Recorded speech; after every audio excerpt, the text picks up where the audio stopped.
Derrière les navires à quai, à perte de vue, une marée de conteneurs dans l'enceinte du port de Douala, le plus vaste d'Afrique centrale et la principale porte d'entrée de marchandises pour les économies du Cameroun, de la Centrafrique et du Tchad. En apparence, rien n'a changé ici pour Guy Merlin, qui déplace chaque jour des dizaines de conteneurs.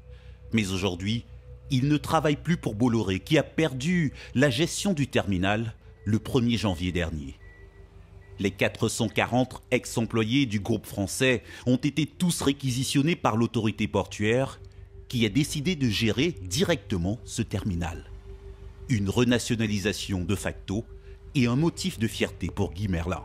Je suis fier d'abord parce que c'est pour le pays que je travaille. Vous savez, quand vous travaillez pour votre pays, vous avez encore une certaine énergie qui vous pousse à donner le meilleur de vous-même, plus qu'il n'en faut, pour que ça marche. Une régie d'État en lieu et place du groupe Bolloré. Une fin de concession houleuse au cœur d'une féroce bataille pour le contrôle du trafic de ce terminal. En 2019, Bolloré y avait traité l'équivalent de 370 000 conteneurs et affirme avoir fait croître le trafic de 150% en 15 ans de gestion. Mais pas de quoi satisfaire le port de Douala. Alors là, c'est le parc import, c'est la zone de stockage des conteneurs. Mais là, on peut apercevoir que le sol est complètement dégradé. Nous avons des cratères, des lits d'éléphants. Pour combler les nids de poules du terminal, des blocs de pierre ont été installés sur cette artère par les équipes de Martin Adépi. Ils veillent désormais sur les infrastructures de Bolloré réquisitionnées par la régie du port.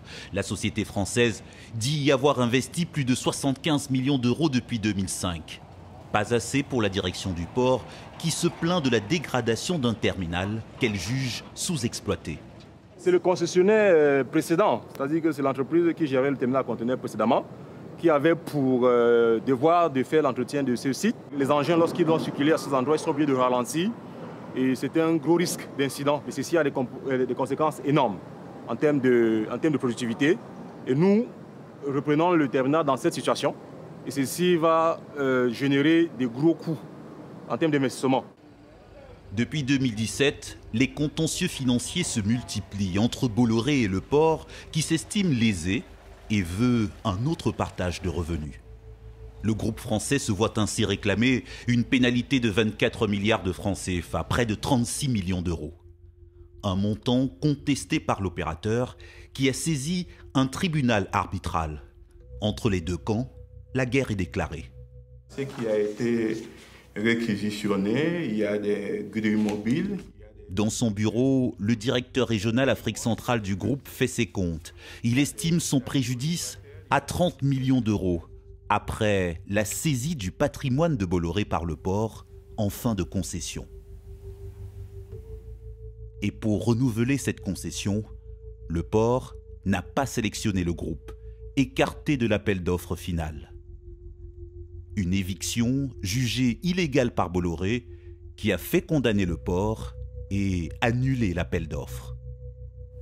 Dès la phase de préqualification, le groupement Bolloré a été éliminé. Nous n'avons nullement dit qu'on allait gagner. Nous disons, laissez-nous participer à une compétition transparente et équitable. Et ça allait donner plus de ferveur et ça allait permettre à tous les compétiteurs d'aller à des niveaux de proposition assez énormes. Un appel d'offres annulé, confirmé par la Cour suprême. Mais la bataille du port est loin d'être terminée. Et la saga judiciaire menace de virer à la guerre commerciale entre le port de Douala et Bolloré, qui gère, à 150 km de là, un autre terminal à conteneurs. RCG2, RCG2. Vous avez combien de missions pour le moment? Vous avez 6 missions, c'est parfait. Dans ce port de Kribi, le responsable d'exploitation du groupe entend attirer un maximum de porte-conteneurs. De quoi espérer compenser la perte de Douala en déroutant le trafic vers ce terminal. C'est un port extrêmement important compte tenu de sa situation géographique. Je peux vous rassurer que le port de Kribi fait tout ce qui est de son possible pour être la destination la plus courue et nous avons l'intention d'en faire un hub.